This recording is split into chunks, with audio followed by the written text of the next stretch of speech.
The thing is, my speech has been running really long for the last couple of days, and I don't care, so we're gonna start with some seated breathing. So the thing is, I know that y'all just got back from lunch, and even when you haven't had the itis just coming through your system, it's really easy to just tune the fuck out and miss everything that I'm about to say. So with that in mind, let's not do that. So just from where you are, take a comfortable seat or as comfortable as you can. Allow your eyes to close. If you want, or need rather, a little bit more energy, bring your palms up on top of your thighs. If you need less energy, like I'm kind of fizzing up like a cup of coffee or a soda, palms down. But pretend like in the center of your palm, it's just this melted Hershey's Kiss, and it's just melting into your thighs. Close your eyes. Start to turn your attention inside of your body.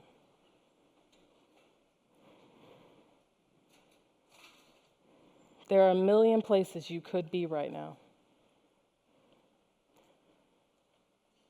And as easy as it is to focus on where you've been or where you could be, just take a moment to turn your attention fully within yourself.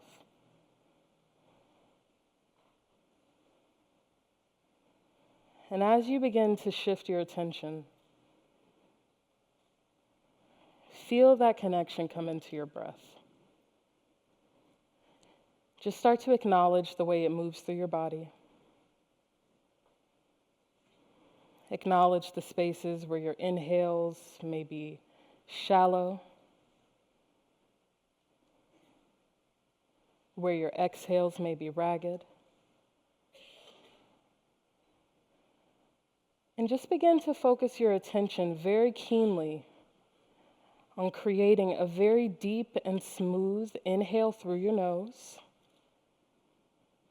released by a deep and clear exhale through the nose. Without judgment, without fear, allow your attention to solely rest upon your breath. Inhaling deep through the nose, exhaling deep through the nose. Allow that breath to physically relax your body, releasing tension in your shoulders, relieving tension in your chest.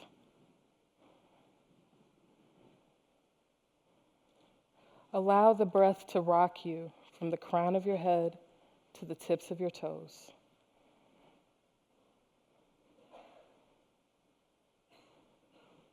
And then on your next inhale, bring your arms up and overhead. Your eyes can start to open up and gaze up at your fingertips. Stretch through your fingers. Really stretch long through the sides of your body. And don't be controlled with this. You know, we have such a tendency to be like, oh shit, the person next to me can see me. Don't think about that. Just move with it. Flex through your fingers. Then take your right hand, grab your left wrist, pretend like there's a weight on your left elbow, and just stretch on over to the left. Nice. Nice. And so you feel like your sits bones are really sinking down into the ground. Really pull strong through that arm. With that weight, you feel all this extra space opening up on the sides of your body. You might look up, or you can look down. One more breath like that, then find your way back up. Take your time, no rush. Stretch long through your fingertips, gaze up. Right hand, left wrist, stretch it over to the right. Nice. Yes, get into it. Extend through the fingertips. You can look up if you're feeling wild and daring. If you've got vertigo, please look down. Don't be out here getting an attack and then blaming shit on me. I don't have time for it. Just keep relaxing your right elbow down. And then one more breath. Stretch it back up. Extend, and then let your arms drop down. Relax, right? All right. So if I catch y'all sleeping out here, I'm going to be like, what happened? We stretched together. So I got to be completely honest with you guys. I had a lot of difficulty preparing for this, and it's because a lot of people see me, a fat, body positive, queer, woman of color, out here on the internet naked, and they're like, she must be really gregarious and like, openly inspirational, like trying to inspire people, kind of like a cheerleader, like just like, yes, you can do it, body positivity. And I was just like, that's so not me. I don't even know what the fuck people want me to say, honestly. Actually, speaking of fuck, I use a lot of profanity, and I hope that this isn't going to be offensive to anyone. If it is, you can blame MTV and growing up on a diet of the real world and all this crap. But I just can't think of another word that works for fuck, and I think that it shouldn't really be excluded from our language. So if that's offensive to you, my bad, but otherwise I just can't worry about it. Anyway, so I think that it bees that way. Anyway, I feel what's interesting about having people want me to be this cheerleader thing is that I actually did try to be a cheerleader once when I was in middle school. I was like, bring it on, it's awesome. I can totally be Gabrielle Union, so I'm gonna go out here. And like, that was you. Anyway, so I was like, I'm gonna try out for my middle school cheerleading team. And they did not agree, did not think that I was gonna be a great addition to the team, as I was exhausted by the end of practice, and that shouldn't be the case. Anyway, so because I don't have that experience, I'm not this, look in the mirror, guys, and see yourself and say, I love myself, and then all of a sudden you'll be body confident. Like, I don't believe that.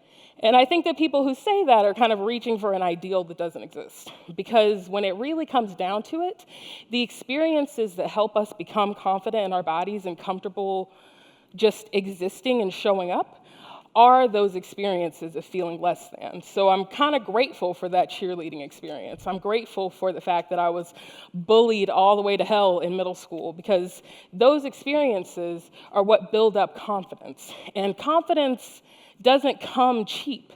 It's not the kind of thing that you can just, wish is going to happen. It's something that you have to actively commit to every single day.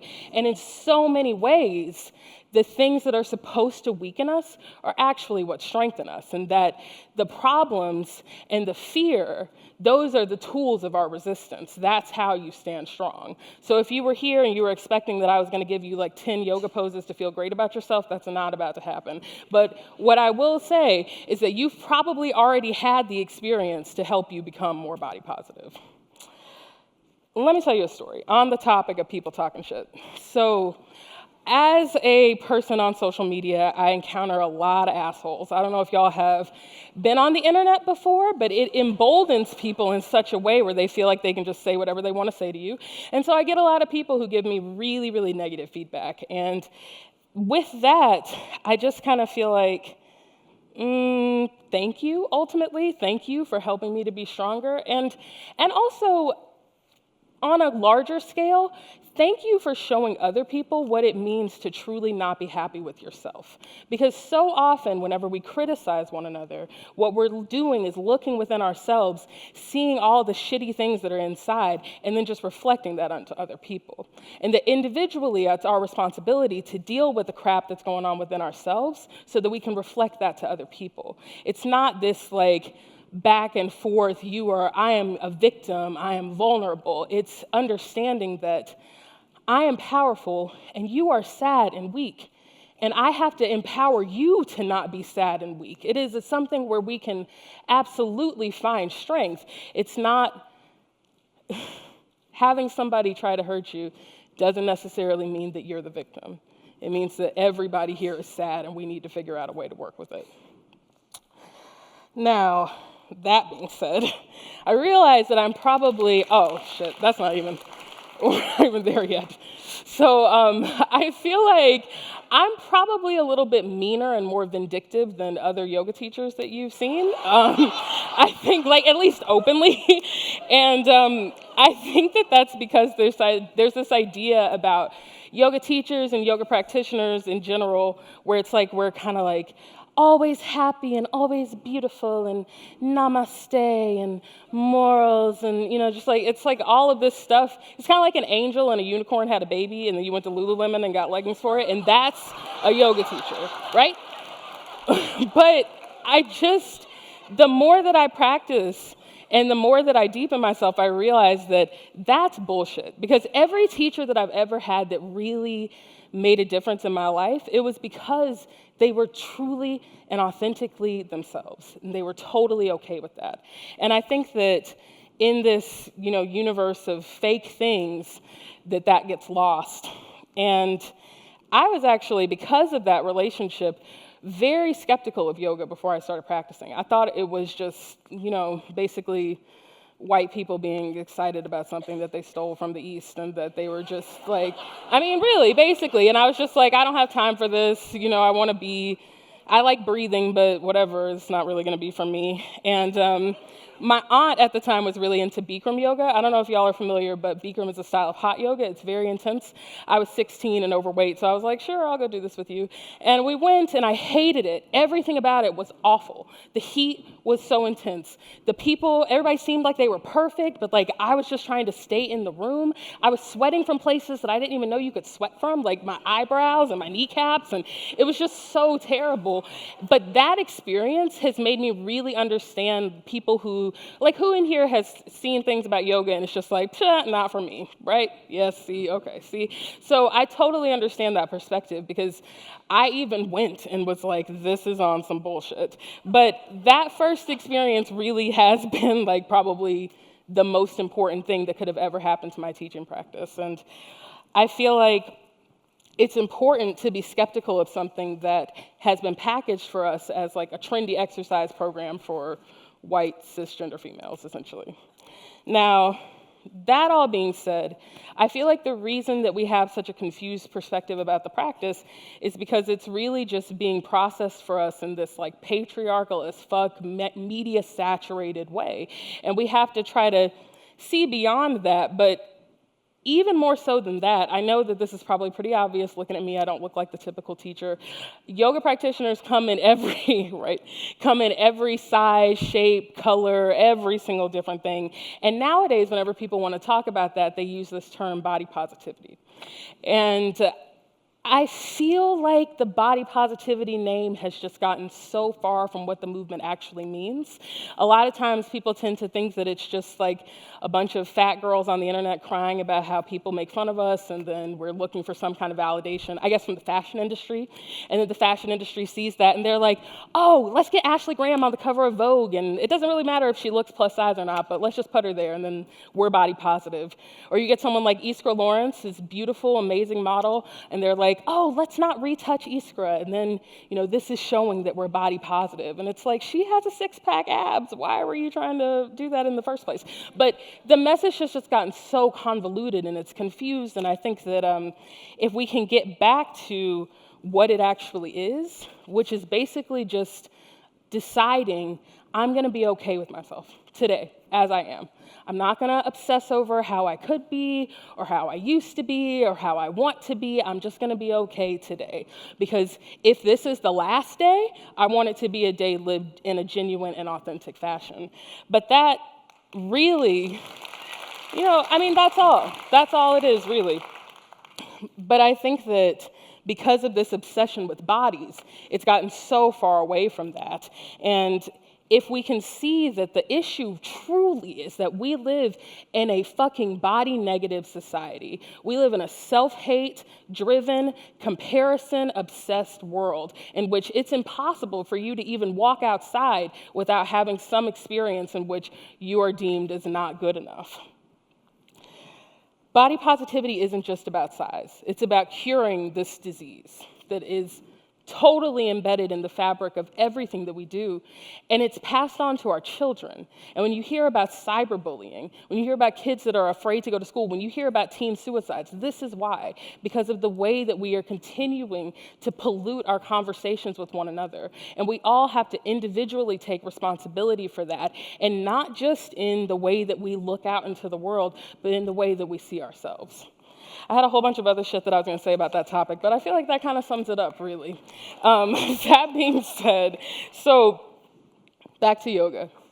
I know that y'all are like, so she was talking about yoga before, and now she's talking about body positivity. That must mean that if you practice yoga, you can be body positive. I don't really think that's how that works. And I say that because you only need to go on Instagram to see body negativity in its strongest form, and it is in yoga photos on Instagram. This obsessive need to document, to turn each other into deities when you're worshiping the way that somebody presents themselves, this is the heart of it. And I call it the yoga industrial complex, this like monster of money making. Like, we all throw shade on Lululemon a lot, but there are a lot of other companies that can get thrown into this of just like sucking out the soul of yoga. And all of that just leads to even more body negativity. And so while I do think that, yeah, I did kind of come to terms with my own body issues during that time when I was starting to deepen my practice, I don't necessarily think that they're related. Even if you never practice yoga, you can still practice body positivity. This is something that you can very easily, well, I say it's easy. It is a very difficult thing to laugh in the face of everyone who tells you that you look like shit. It's hard. But when you see that they're just reflecting their own pain, you can see how much you can want to heal that person just by reflecting the healing that you're trying to do within yourself. So, that all being said, why practice yoga? Like, what's the real reason behind it? Everybody can talk about the physical benefits and spiritual benefits and all of this, but what's the real reason to do it? And I think that we live in a society that has taught us that self-care exists by purchasing things. So if you buy something, you can automatically figure out a way to feel better about yourself, or that thing will make you feel better about yourself. Yoga Industrial Complex buys into this because they say, buy these leggings, buy this class, buy this subscription pack, buy this retreat, buy this coconut water, buy whatever it is, and this is going to solve the problems that you have within yourself. But actually practicing and truly at least attempting to live it at every moment in life, that's the most important self-care that you could ever do. And it's very easy to talk about self-care from the perspective of a person of privilege. I sit in a position, as marginalized as I am by my different demographics, I sit in a position of privilege, where it's easy to say, you know, I want to take care of myself. I want to focus on self-care. I want to focus on radical self-care, which, sidebar, I always thought that radical self-care was kind of bullshit, because you always hear about it from people who, like, you know, feminist thinkers who have time to think about this, and I include myself in this number, so if you think I was shading you, that was a collective shade. But we're always talking about this from this position of immense privilege. But there has to be a place where we can all kind of understand, regardless of privilege, that self-care, radical self-care at that, is the most important thing that we can do for ourselves, particularly in this period of time. I could get really political right now, and I am resisting, like y'all do not understand. But when we're living in a time of so much turbulence, regardless of where you sit, it's imperative that we take care of ourselves. And it's imperative that we really value our spirits and the way that we are interacting in this world and how we're showing up. Because this is how we protect our communities. This is how we protect our children. It's how we build community. You cannot build community if you're not taking care of yourself. And so if you see that the condition of your own spirit is a reflection of how you're able to show up in the world, then we can actually start to use this practice as something that's much bigger than just the exercise thing. It's something that can really change the world. That's it, I'm done, bye, see you later. My publisher would want me to say that you can buy my book in the bookstore. It's called Everybody Yoga. Okay, goodbye.